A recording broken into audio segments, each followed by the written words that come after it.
Bonsoir à tous, bienvenue dans votre journal. Dans l'actualité de ce 15 avril, samedi, la mairie lève le voile sur le projet de réaménagement de la rue nationale. On vous propose ce soir de se replonger au cœur des archives municipales.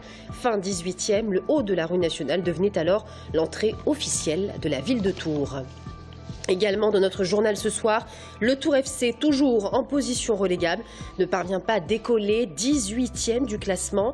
Les Tourangeaux rencontrent Auxerre au stade de la Baie des Champs vendredi soir.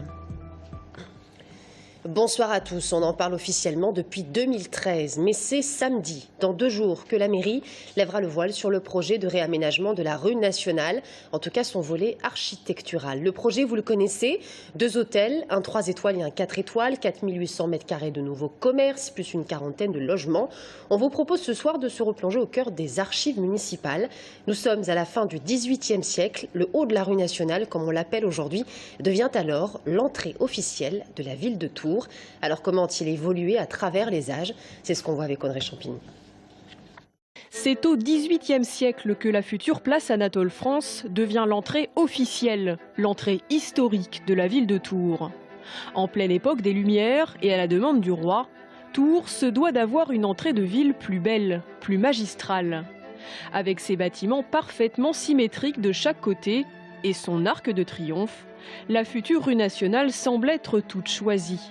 Cet arc de triomphe va annoncer la grande opération d'urbanisme qui va se placer ici et qui interviendra dans la seconde moitié du XVIIIe siècle, où il y aura donc la construction d'un axe nouveau et avec une place monumentale qui est l'actuelle place Anatole France et qui à l'époque s'appelait, pour faire honneur au roi de France qui avait souhaité cet aménagement, s'appelait Place Royale. Et ces changements vont faire basculer l'axe de la ville de Tours et surtout introduire une nouvelle entrée. L'entrée principale de la ville de Tours va décaler, va quitter la partie est de la ville face au château et à la cathédrale. Donc c'était à l'époque la représentation des 2 pouvoirs les plus importants, c'est-à-dire avant la Révolution, le seigneur avec son château féodal et le pouvoir religieux avec la basilique. Et au XVIIIe siècle, nouvel axe en plein centre de la ville de Tours et l'affichage à travers 2 bâtiments jumeaux de l'affichage des nouveaux pouvoirs qui seront le pouvoir municipal avec l'hôtel de ville ici et le pouvoir, parce qu'on est dans le siècle des Lumières, le pouvoir de la culture avec ici l'école de dessin et de peinture, l'école des beaux-arts. Au XIXe siècle, la municipalité renforcera encore plus le caractère de monumentalité de la place en y construisant d'autres bâtiments et une école. Très vite, le lieu devient le point d'articulation de toute la vie municipale à Tours, à la fois économique et symbolique. Il faudra ensuite attendre presque un siècle et la Seconde Guerre mondiale pour voir la place de nouveau changer de visage. En juin 1940, tout le haut de la rue nationale brûle. Les Allemands détruisent la ville à coups d'obus incendiaires. Après le désert des ruines, la reconstruction se fait lentement. Et c'est l'urbaniste Jean Dorian et l'architecte parisien Pierre Patou qui seront les maîtres d'œuvre. 30 glorieuses oblige, le développement urbanistique se veut moderne. On élargit les rues, mais surtout on ouvre l'espace urbain à la circulation. La reconstruction comprenait une ligne de bâtiments, et ainsi que des bâtiments qui séquençaient l'entrée de la rue nationale, qui, vous voyez, a été déplacée au sud de l'église Saint-Julien. Et entre les deux, il y avait un espace vide. Les commerçants de Tours et la population de Tours n'acceptaient pas la disparition de cette activité commerciale et on demandait que la municipalité négocie avec les services de l'État pour la construction de magasins. Et donc l'État a accepté que des magasins soient construits, mais simplement à un niveau de rez-de-chaussée. Aujourd'hui, le haut de la rue nationale s'apprête de nouveau à subir d'autres transformations avec le projet de réaménagement. Les premiers bâtiments seront rasés en septembre 2016 pour voir arriver de nouveaux commerces, des logements, mais également 2 hôtels de luxe de 7 étages début 2017. Et on en vient à ces chiffres, ceux de la sécurité routière en Indre-et-Loire pour le mois de mars. Et ils sont mauvais, 67 blessés et 1 tué dans les 59 accidents survenus sur les routes du département. Des accidents qui ont eu lieu en agglomération pour les 3/4. Le département suit la tendance nationale. Hommage rendu à Jean Germain aujourd'hui en assemblée plénière du Conseil régional à Orléans, en présence des élus, de la famille et du personnel qui ont salué l'homme politique humaniste et sa vision pour le territoire. Jean Germain, vous le savez, a été premier vice-président de la région Centre pendant 13 ans, entre 1998 et 2011, et 2 fois président par intérim en 2000 et 2007. Florent Carrière. Ils avaient fait le déplacement, les proches de Jean Germain, les fidèles parmi les fidèles, pour lui rendre un dernier hommage aux côtés du personnel de région, mais aussi des élus d'aujourd'hui et d'anciens comme Alain Raffestin, président de région de 2000 à 2004. Jean Germain était son premier vice-président. C'était un homme brillant, mais qui ne faisait jamais ressortir une quelconque supériorité. Il savait se mettre totalement à la portée des autres. Il avait une grande qualité d'écoute, de gentillesse, de disponibilité. Ce qu'il essayait de nous transmettre, je crois, c'est cette espèce de recul face à l'adversité, face aux broutilles, aux conflits interpersonnels. Il a toujours été rassembleur. On est nombreux à voir des images qui nous viennent de gens, des bons moments passés avec lui, et c'est difficile. C'est difficile. La personnalité attachante de Jean Germain et des rapports cordiaux que nous entretenions, c'était aussi l'expression d'une tristesse face à une vie gâchée. Moment intense lorsque François Bonneau rejoint la tribune, entouré de la famille de Jean Germain, sa compagne, son fils, son frère et sa sœur. Le recueillement commence et le président de région salue la sagesse, l'humanisme, l'antisectarisme et la dévotion d'un homme qui avait le souci du développement du territoire. Un élu soucieux et proche du personnel de région. Un élu enfin qu'il a côtoyé aussi dans l'intimité. Jean aimait à plaisanter, à faire rire, un verre à la main. Reprenons les bons mots de la journée ou les situations cocasses, glanées par lui avec malice tout au long de la journée. Tant de moments heureux qui s'éloignent de manière aussi brutale, aussi incompréhensible. Sa mort exprime d'une manière absolue et tragique le sens de l'honneur qu'il portait au-delà de tout. S'ensuit une minute de silence empreinte d'émotion. Jean Germain a passé plus de 10 ans à la région Centre. Premier vice-président, en charge notamment des finances, il en avait pris par 2 fois la présidence en 2000 et 2007 pour en assurer l'intérim. Jamais réellement intéressé par ce poste, peut-être justement pour défendre au mieux les intérêts de sa ville, ici à Orléans. 3 mois avec sursis pour avoir mal nourri ses chiens. À Saint-Laurent-des-Bois, en Loir-et-Cher, une jeune femme de 34 ans poursuivie pour mise en danger d'autrui et privation de soins à un animal domestique.